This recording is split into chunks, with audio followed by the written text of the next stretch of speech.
নমস্কার, আমি বনশ্রী। বড়দের জন্য রইল প্রণাম আর ছোটদের জন্য রইল অনেক অনেক ভালোবাসা জানিয়ে আমি আজকে ভিডিওটা শুরু করছি। প্রথম থেকে শেষ পর্যন্ত দেখার জন্য আপনাদের কাছে অনুরোধ রইল। আমি আজকে করব একদম দোকানের মতো করে ঘুগনি। তো কীভাবে করছি তো আপনারা প্লিজ একটু দেখুন। আর তার সঙ্গে করব লুচি।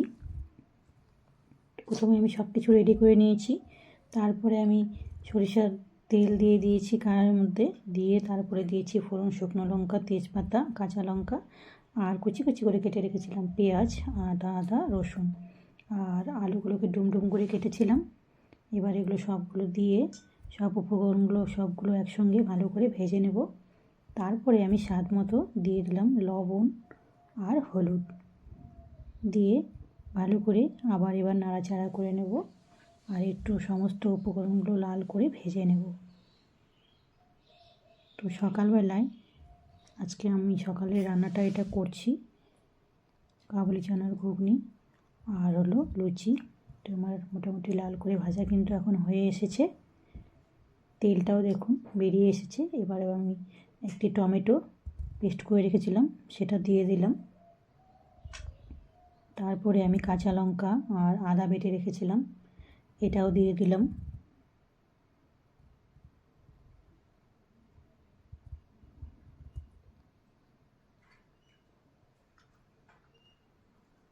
এবারে আমি দিয়ে দিলাম সিদ্ধ করে রেখেছিলাম, প্রেসারে সিদ্ধ করে নিয়েছি ছোলাটাকে।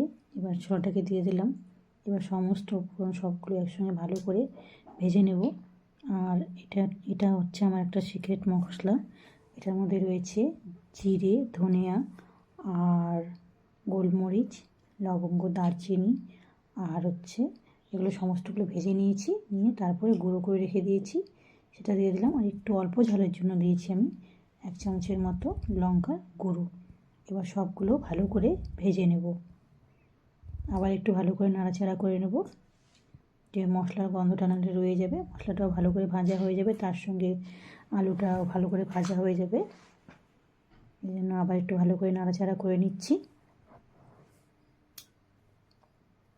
এবার যখন আমার ভাজা হয়ে গেছে, তারপরে আমি একটু আলুটা সেদ্ধ হতে হবে, সেজন্য ছোলাটা সেদ্ধ হয়ে গেছে কিন্তু আলুটা একটু সেদ্ধ হতে হবে, সেজন্য আমি দিয়ে দিলাম 2 কাপের মতো জল, দিয়ে এবার ঢাকা দিয়ে একটু ভালো করে সেদ্ধ করে নেব আর ফুটিয়েও নেব।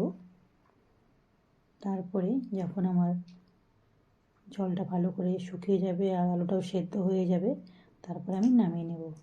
আর এদিকে আমি আটা মেখে রেখেছিলাম আর ভেজে নিচ্ছি ফুলকো লুচি। লুচিগুলো দেখুন কী সুন্দর ফুলে উঠেছে। ব্যাস, আজকের রান্না আমার এটুকুই। আমার ভিডিওটি কেমন লাগলো অবশ্যই আপনারা কমেন্ট করে বলবেন।